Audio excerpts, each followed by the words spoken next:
then we'll get into it. So I'm going to talk initially about some of the theories behind attack, and I've got some good clips to show you, which I think you'll find of interest. The second part of tonight is going to be about how I think you can improve your coaching. Now, I appreciate not everyone coaches full-time, as it says in number 4. We're very lucky, those who do coach full-time, that it's a privilege to do it. But for those of us who coach part-time, Tuesday, Thursday, Saturday, or coach extra grade, or on a weekend, with kids, I think it's relevant for everyone. I hope it's relevant for everyone. Now, my coaching journey has been everything from under 60s. I've done all the mini juniors, and I've coached for 7 or 8 years, 9 years as a school teacher. I've called representative age grade teams. I've done academies, championship, premiership, obviously national, obviously in Ireland now. So I understand coaching landscape from your world, as well as obviously the provincial end or the international end. So I think it's relevant. Hopefully it is. So we'll do attack tonight, and then on the 5th of May, we'll do defence, which is quite an interesting change, because most people coach either attack or defence, and for me, my role at Lancaster, I'm very lucky in that I coach actually both sides of the ball. So Leo Cullen's the head coach, effectively he'd be the director of rugby, and I'd be the head coach looking after both attack and defence. Felipe Contepomi, backs coach, and Robin McBride would be the forwards coach. So it's a fantastic role where you work on both sides of the ball, and in some ways, you're always challenging yourself as to how can I create better attack to break down our defence, and how can I make our defence better to stop our attack. The league table for this season so far, again, as I said, I'm very lucky to play at a fantastic club, and you can see, we've had a great season. The column I want you to really look at, though, is this tries for column, and we're going to talk about defence. So every one of those 24 tries hurts, but every one of those 68 tries, it's something that we've worked hard to develop in our game.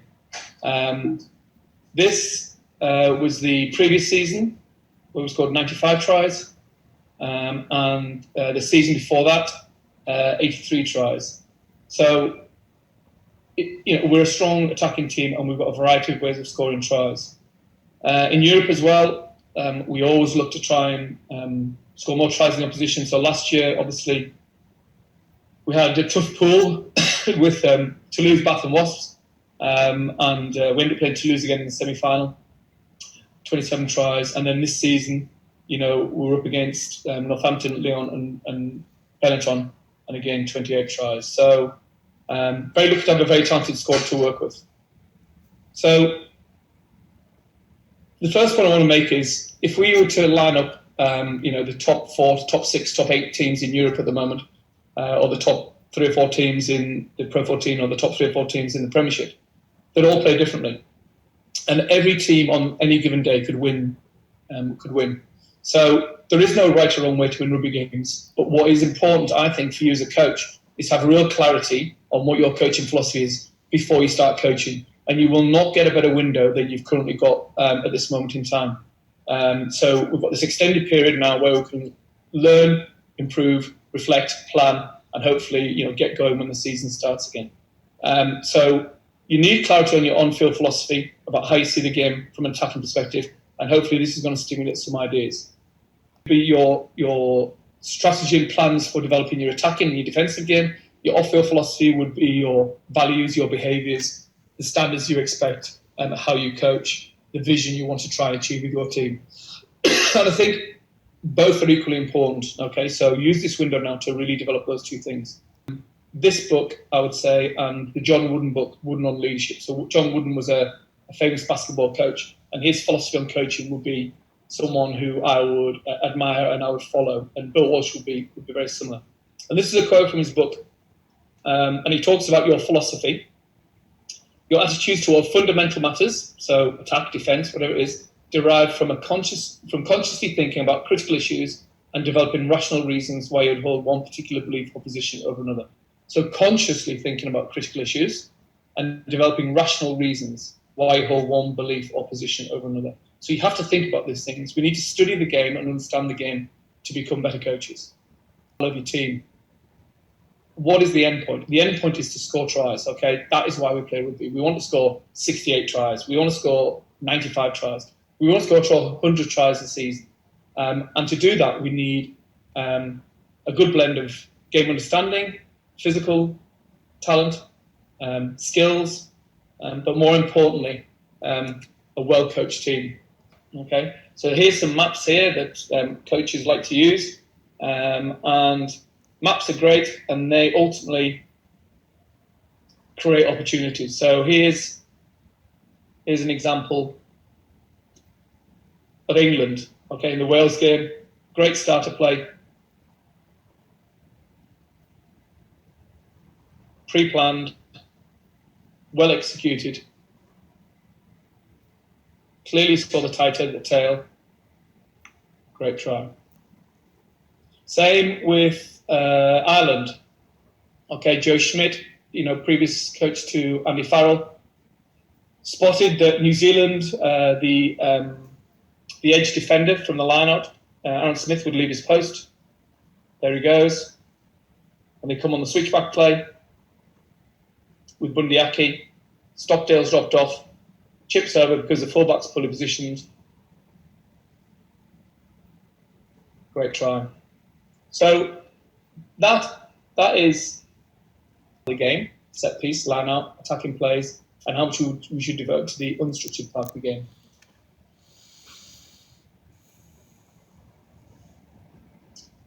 So this is a quote from Bob Dwyer, actually, that I read a long time ago, and I always thought it was really well phrased. The hard work had been done, a try seemed imminent, but it wasn't scored, not because the ball was dropped or a player went on his own, but by simply because the attacking players had insufficient depth, alignment, and shape to put the winner away. And I think this is what I'm talking about in terms of coaching quality attack. We need to understand about depth, we need to understand about alignment, and we need to understand about shape and the skills, how we can execute plays to allow us to score as many tries as possible. This next quote is from Brian Ashton, another big influence on my philosophy.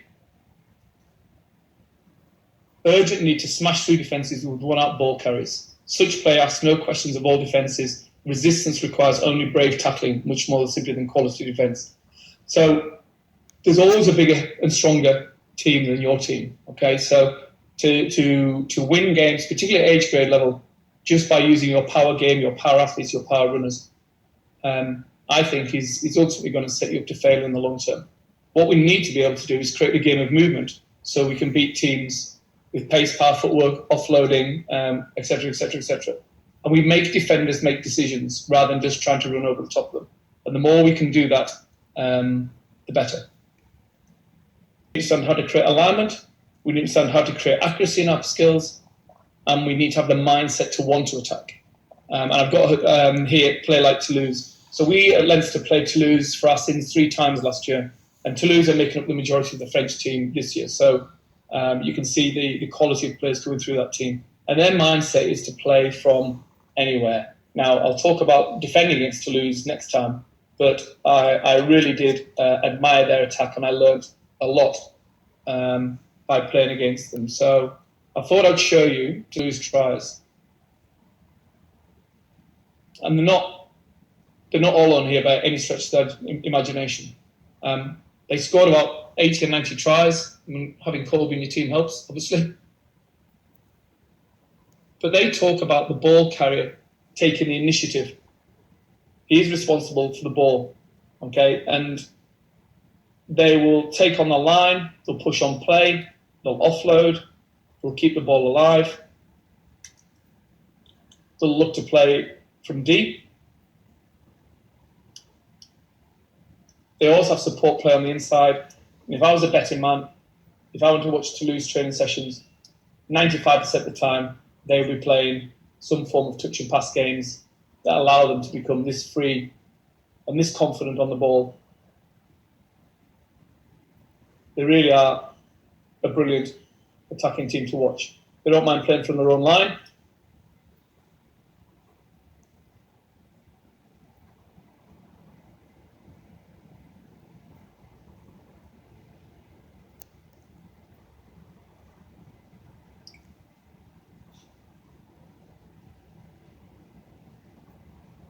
They always have support. They're prepared to change angles.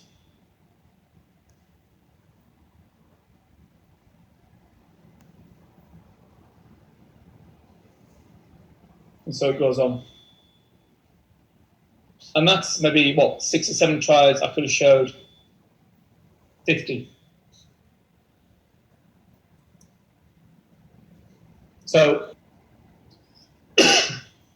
I think in terms of developing our coaching at youth level, we should coach the players to be effective in the unstructured part of the game, not just the structured. The players need to understand the game of movement before they understand the game of organisation, a great hiding place for coaches. So I want to try and give you 10 tips now that will help you develop the game of movement and become better as a coach of an unstructured team. That's not to say, obviously, scrums and lineouts and starter plays are not important, of course they are. But we need to make sure that we're developing both sides, really. That's the point I'm making. So one of the big influences in my career was Brian Ashton. And Brian Ashton would always talk about the early ball game. So the early ball game is basically keep the ball off the ground, keep the ball alive, protect the ball, continue to transfer the focus of the attack, maintain the capacity to go forward through pace and intensity. Why is that difficult for defences? Why is it difficult to play against Toulouse? Because you kept on the move. It's very hard to identify the ball carrier. It's very difficult to turn the ball over if you're constantly using footwork at the line and offloading the ball.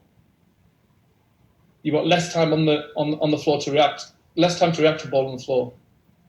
And it becomes very, very hard as the momentum picks up on footwork angles and offloads to defend. The biggest challenge is to change the mentality of players from playing the contact to playing space and keeping the ball alive. Defences like the ball on the ground to slow down and regroup. Therefore, as an attacking unit, we should develop the opposite.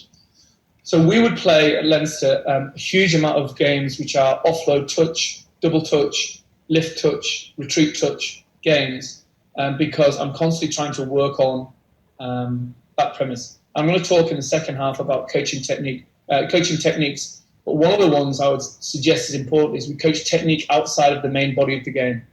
I think a lot of time we reduce the intensity, reduce the games that we play in training because we're too busy coaching technique all the time. I think we can coach technique before and after sessions or find different windows to coach technique alongside the games.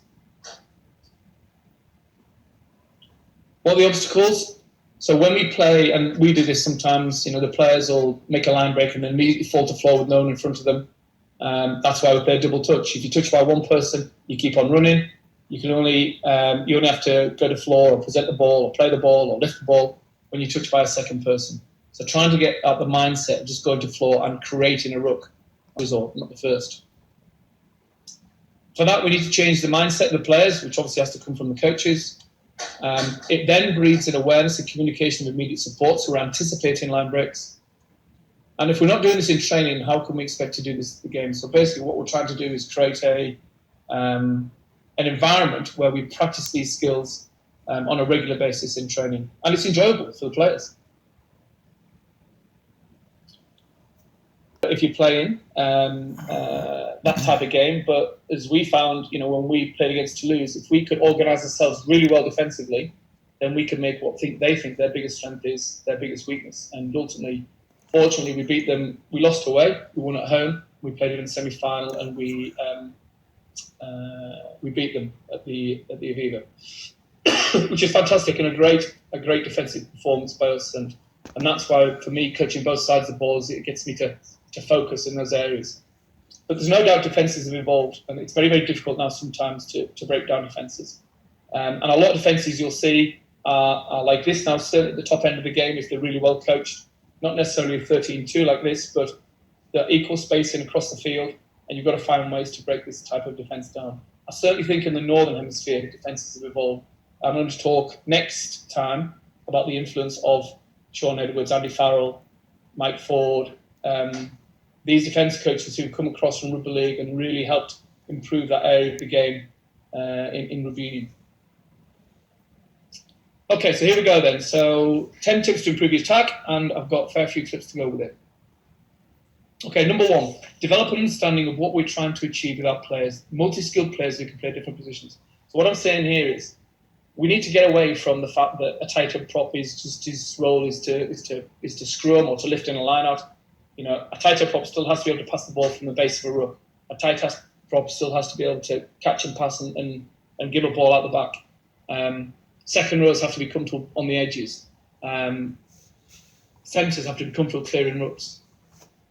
Fullbacks have to be comfortable playing at first receiver. So we want to develop a team that can play different positions. Now, obviously, there's your position, you know, the position that I'm given, but we want them to play in a position. So to bring that to life, I've got a couple of clips to show you. So this is a try.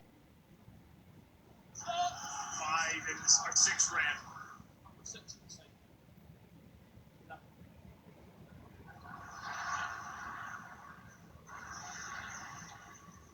So you can see us moving the ball to the edge. Scrum half's there, Luke McGrath, Jack Kernan, good line from him. Luke McGrath in the ruck, 15 plays at scrum half. James Lowe tips the ball on.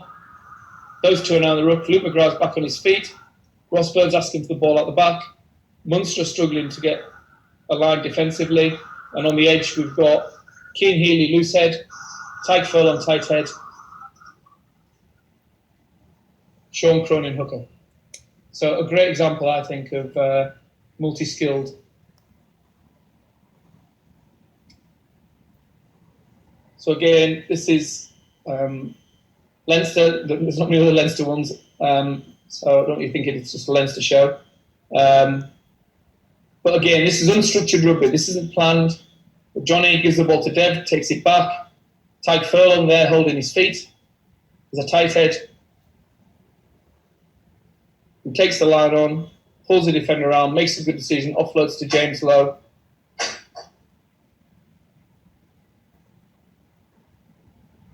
I know everyone could say, well, Tyke Furlong, you know, he's a pretty special player, but we need to be able to coach that in all our players.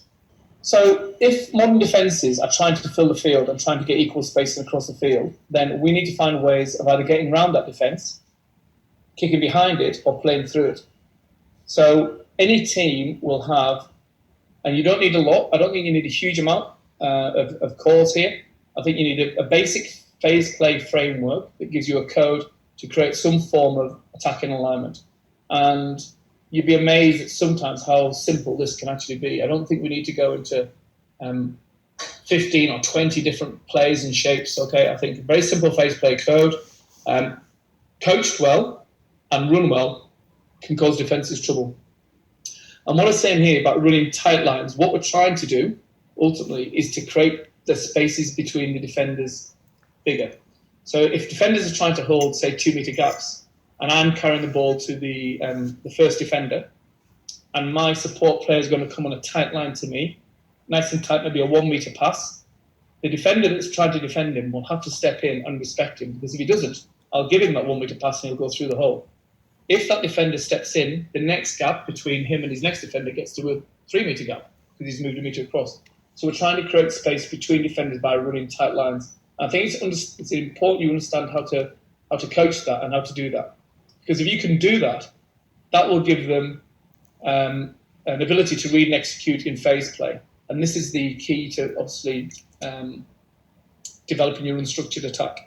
So I'll bring that to life. A couple of years ago, I know it's from starter play, but I want you to watch it as it unfolds, and it's the tightness of the play that I'm going to be referring to. So they carry into here, and they're coming back on a 21 play here. But it's the tightness and the squareness. Dave Attle here, nice to the line, nice and straight. Next player tight. George Ford out the back. Next player's tight, causing the Leicester defender to step in, and Sean Joseph out the back. He does his thing. Matt Van Hand scores in the corner. This is England again. Just how tight I think it's Jamie George there on the play.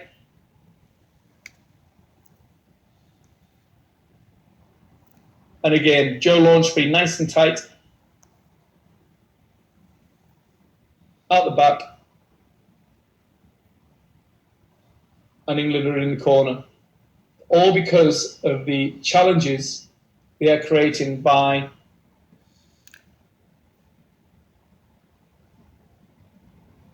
keeping the players tight to create space on the edge. So look at the score, 77 minutes gone, Australia are winning.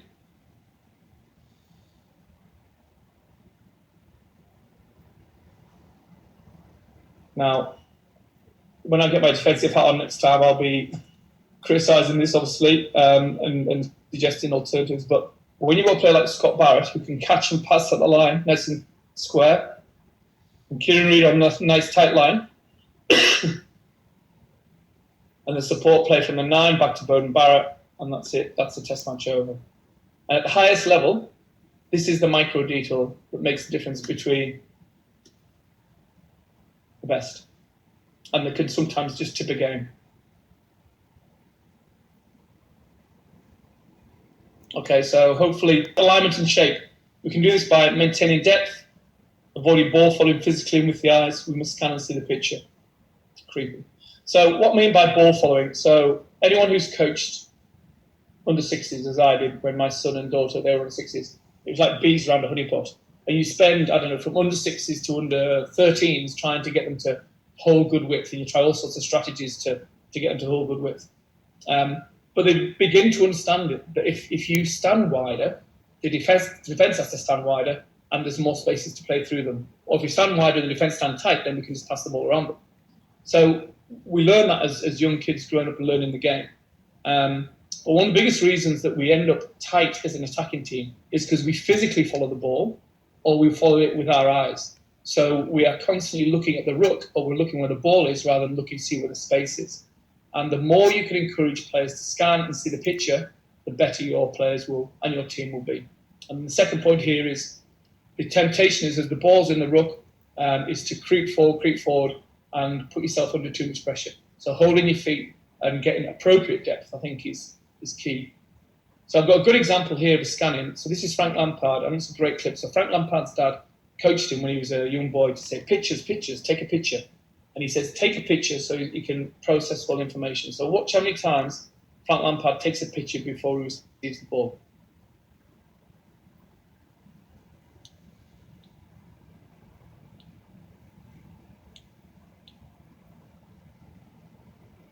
Constantly checking, constantly looking. And if you watch the best players, and if I take, say, 2 fly halves I've coached, or, he's exceptional at scanning. George Ford, obviously the same. Here's Owen. Just trying to turn that sound off. So Saracens are attacking here. Some good carries, and he's just waiting. He's waiting for his opportunity. And he's going to start taking a picture. So you see him look there. He's looked once now. He's looked back on the short side. And he's sending, I think it's Lewandowski back, because he thinks there's going to be a weakness on that Munster short side. But Chris Farrell from Munster's, he's seen that. And Munster are now holding that. So he's brought Lewandowski back. And he's just taken a picture. He's looked again. He's deciding what he's doing. He's taking another picture. And they've created an opportunity just simply by scanning. See in the speed and quality of this alignment, can we be set before the defence? So I can't emphasise this enough. Quality attack means you have to be set before the defence. So the reason you play touch and pass games, the reason you're playing quickly, the reason you're organising them, giving them space play code, is because you want them to get them set before the defence. It's a foot race. Who's going to set first, attack or defence? If we get our setups organised quickly, then we have options. Now, it's easier to organise defence because you've got to stand in a straight line. To set a quality attack, you've got to get some depth, some alignment, some changes of lines of running, etc., etc., etc. So you have to work at this. And when I'm doing coaching sessions, while you're developing this in young players, say the teenage years, load it in favour of the attack. Give them a chance to have success. I constantly see sessions sometimes where, we make it so hard for the attack to get the success. We lose confidence. We don't enjoy the game as much. So let's load it in favour of the attack and allow the players a chance to get some setups. And as they get better, then reduce the time they get before the defence is set, for example. So this speed of alignment is really, really important. And this is a good example here, again, of Saracens and Alex Good. So Alex Good's in the backfield from the kickoff. Alex Saracens was in black this time. In black, yeah. And Owen and Alex Good have stayed in the backfield. Saracens have won this kickoff now.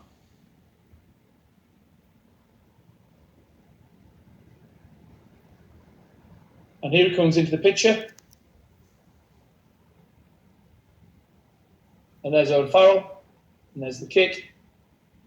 And there's the try.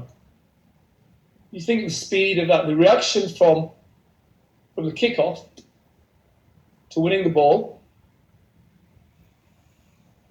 to thinking you might be on defence, to now you're on attack. The positional switch, Lewowski's working off the ball here. Alex has come in. Brad's linked it to Owen. It's a great try. Great try. Okay, so speed of alignment. Focus on the basics. Effective communication, seeing the space. Where's the best space? I think John Fletcher said this the other day. There's always space, but where's the best space? I think with Aidan McNulty one. And let's make sure we coach the kick space. So just watch the Hurricanes. Chip there. Sorry, I was turning the sound off. Crossfield. Crossfield from the 9.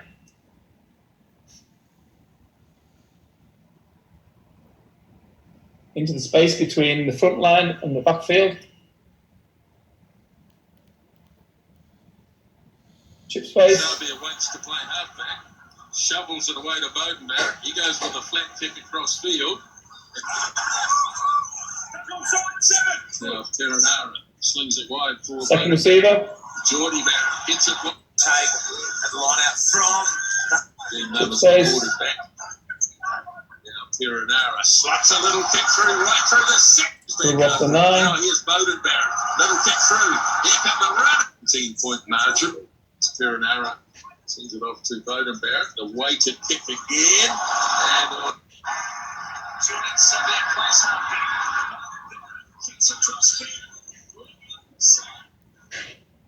okay, you get my point. There's loads of tips there from the Hurricane. Very, very good. Sometimes you want to manipulate the backfield, so you've got to understand where the fullback is. So here you see the example: shape to go short side, pull the fullback across.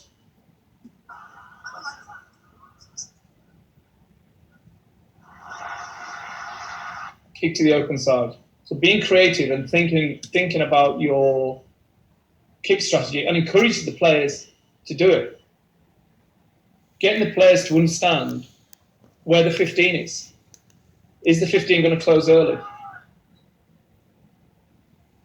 So here's Northampton. There's the 15 just coming into the picture. And he's aiming for that space behind the 15. Okay, blindside wing struggling to get there. So we often, when we're coaching, particularly in the younger age groups, we often don't encourage them to do this. But I think it's wrong, really. It's such a big part of the modern game. I think if anyone who's listening who coaches at the top end of the game, you'll know exactly what I'm talking about. It's an underused skill. So the reason we would play a lot of lift touch games or a lot of high tempo intensity games is because we want to be able to play at pace. And I'm constantly asking the question of our players, we're going to play at a pace, and we're going to ask the question of the opposition, can you play at the pace? Can you play at our pace? Can you live with us? And we want to reduce the ball out of play time. I think obviously, we could speak to lawmakers all day about how we could reduce the ball out of play time. But I think if you can condition your team and coach your team to play at high speed, then you're going to ask questions and you're going to create of us playing at Leinster at high speed. Turn that sound up.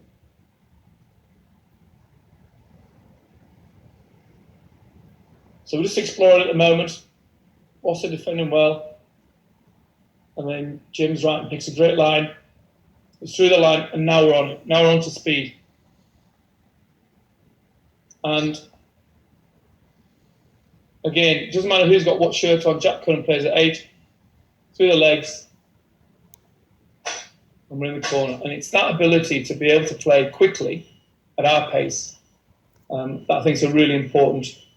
So if you're facing this sort of brick wall of defenders, we need to find strategies as an attacking team to play through the line sometimes, between defenders, rather than around the line.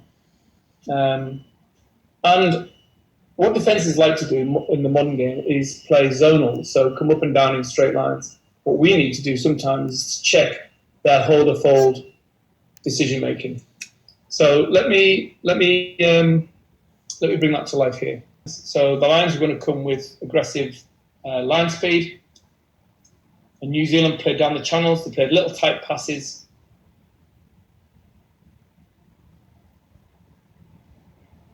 And what essentially they're trying to do is to narrow up a Lions defence and beat them on the open side. So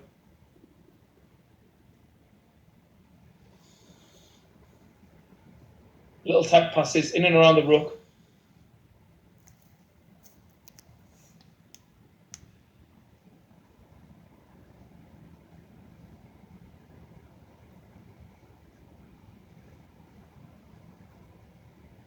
And so it builds up. And there's that tight line again.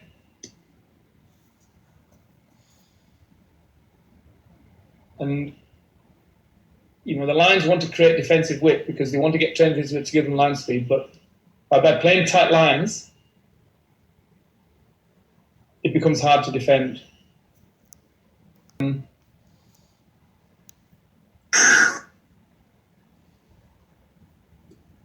So just pads and just in a restricted area, just trying to get the players comfortable, playing quickly, making good decisions, little tight plays, staggered defence with the bags.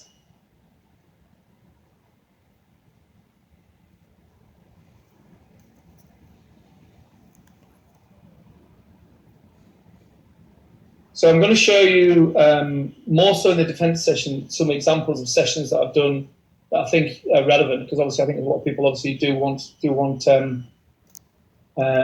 play. So you've got Italy here, and what good attacks they're doing, looking to see where the weaknesses in defences are. Now Italy here, they're defending this open side pretty effectively. But I don't know if you spotted him go. So there's Owen at 12, George Ford's at 10. See him just leave, because he thinks, and he's right, the Italians are going to be organised on the open side, but switch off on the short side.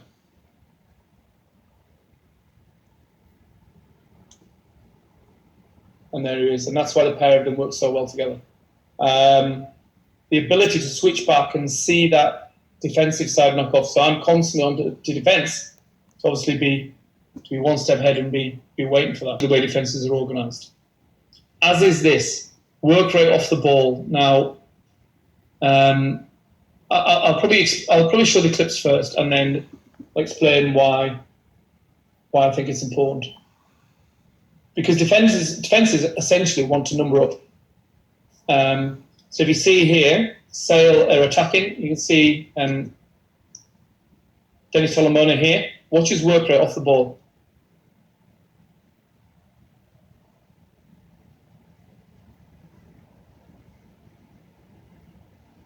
He's essentially become the extra man by simply just working off the ball.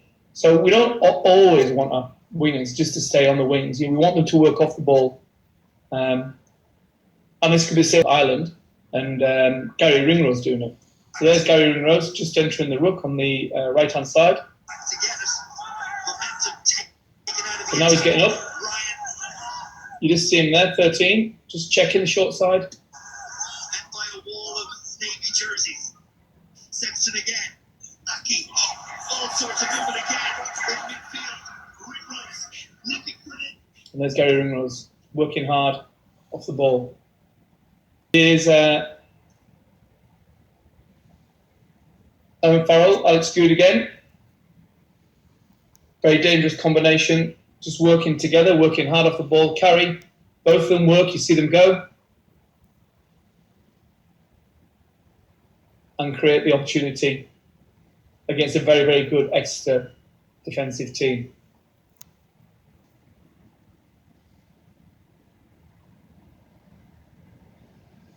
Here he is, in the Ireland game. Watch him work. There he goes. You see him there, orange boots.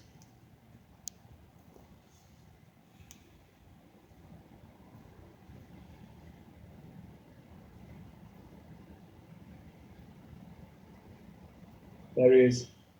So speed and speed endurance is absolutely critical. You need a fit team. You get them fit by the way you train, okay? And the way you train should be, which we'll come on to, high intensity, games based. Once you've got that attacking framework, that phase play code embedded in your team, and the understanding and the skill set to do it. Your training.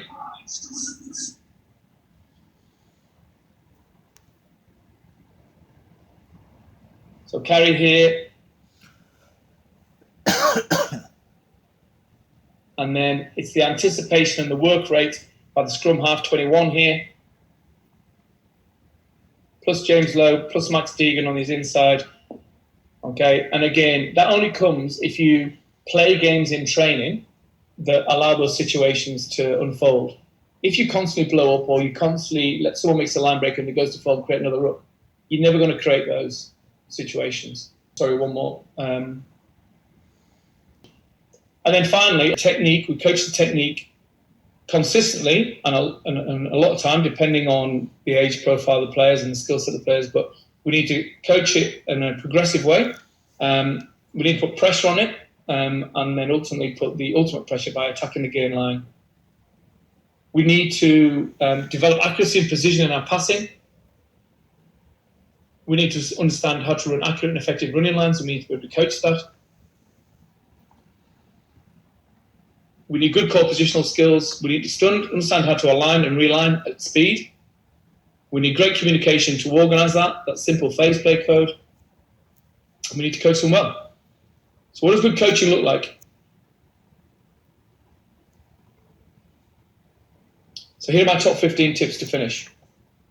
In many areas as possible, be a complete student of the game. Study the game, don't just watch the game. So try and watch as much rugby as possible and try and study it and understand why attack or defence is on top in any one particular game.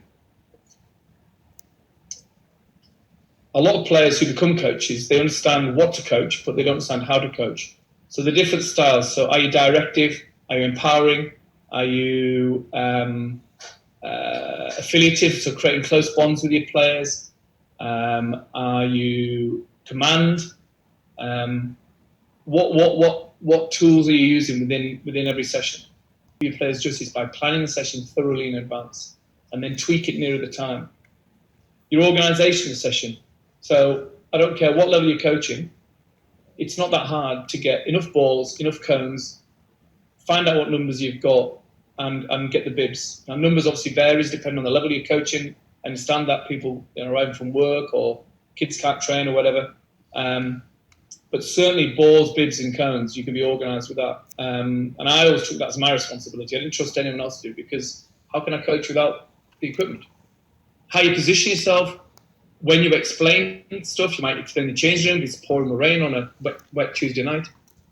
When you demonstrate, how do you demonstrate? Your voice, your tone, your enthusiasm, your intonation, your frequency. What we don't want in sessions is coach who constantly bring in, stop, let everyone come in, let's have another chat, let's have another chat.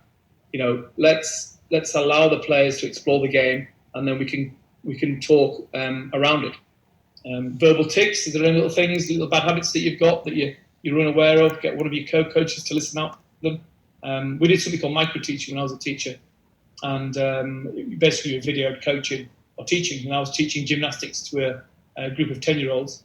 I think I said okay 52 times in an hour. So still saying that, by the way. Constantly think about your session content, variety or repetition, plan way in advance, tweak near the time. So I think there has to be an element of repetition in your training. So repetition in your passing skills and your catching skills and how you coach those things so they become ingrained. There needs to be a repetition of your movement skills, how you defend, how you attack. But equally, there has to be variety in there. So if you're not doing the same drills, the same games every time, there's a tweak this week, there's a tweak next week, there's a tweak the week after. Plan way in advance and tweak near the time. So if you are coaching part-time, do the players the service they deserve by planning on the Monday night rather than the Tuesday on the way when you're driving to the session. And have you the ride in your locker? Have you got a whole load of different games and different skills and drills that you can use to keep the players stimulated over the course of a long season? Spend time turning your phone off, shutting your laptop down, and thinking of creative ways you can come up with games of coaching the same skills, but make it related to the game of rugby. Coaching rugby is really important, okay? So we need to be able to win the ball from set piece. We need to understand how we're kicking off. We need to understand what we're doing off a 22. We need to understand, how we're going to attack close to their line. We need to have a couple of starter plays. But equally, if we spend 50 to 60 to 70% of our time coaching those elements of the game, then what is actually 80% of the game, the unstructured part of the game, will be underdeveloped and we'll struggle to score tries, which is ultimately the game and this presentation. Okay? Because what you're trying to achieve is team coordination. And if you can explain to the players how and why you are doing things, and you understand it yourself first, then you have a better chance of success. And don't always feel you have to do that on the training field. Use your time in the change room or in the meeting room beforehand appropriately. Balance between technique and gameplay in your training week, right? So technique of tackle technique, clear out technique, passing technique, throwing technique, kicking technique, you name it. It all has to be done, because if you're going to be an elite basketball player, an elite basketball team, you've got to be able to score a layup. You've got to be able to shoot a three-pointer. So you have to practice technique. But equally, you have to get that balance right and make sure you're using appropriate windows for both. And I guess I'm lucky in that a lot of players have good technique by the time they get through the school system and academy system into Lancaster's team. But we always devote time for technique, but we're quite creative when we find those windows, if that makes sense. There you go. So what did we do Tuesday? In your mind, you can remember it clear as a bell because you thought about defence or attack or what you did and you reflected on it. I guarantee you the players will do it. So make sure you challenge them and say, what did we do? Why did we do it? If you take them back to that Tuesday session in their mind, then it will become hardwired and it'll stick. But the process of memory recall is an underused skill in coaches, in my opinion. Are you creating good playing habits? Good habits allow talent to shine. So all the things we just talked about, if you can create very good habits in your team so they deliver them instinctively and unconsciously, then you will allow their talent to shine. Now that takes a long time, obviously, with the same group of players. It takes a special group of players to achieve that, but it can be achieved with any playing group. I firmly believe that it's the habits they acquire at training that gives them the success. So we often think it's the game on the Saturday that gives them their success. That's how they get better. No. I think, because I believe in coaching, is that it's the training, and we as coaches have responsibility to train them. So we educate them how they understand the game, get the skills to develop the game, and then they'll get success on the Saturday. Habits are created with repetition and variety in your approach with immediate correction. So what I'm saying there is the variety and repetition piece I've mentioned, but immediate correction. So the best coaches have the ability to see in the moment why good things are happening and why things aren't working out as well as they'd hoped. And don't always stop the session if you're in the middle of a really intense sort of 40-minute high work rate, good decision-making games going on. But you can shout corrections as you go, pull them in for a drink. 1 minute, what do you think, players? Attack, defence, here's one from me. Right, let's go again. But if you can correct in the moment, then ultimately you're going to get more success rather than relying on a video. If you get the opportunity to watch the video again, or you actually miss the moment. Keep the brain become too predictable. And this is true also, that it's the power of your personality that creates a hardwiring in your players. Now, we don't all have to be the same type of coach.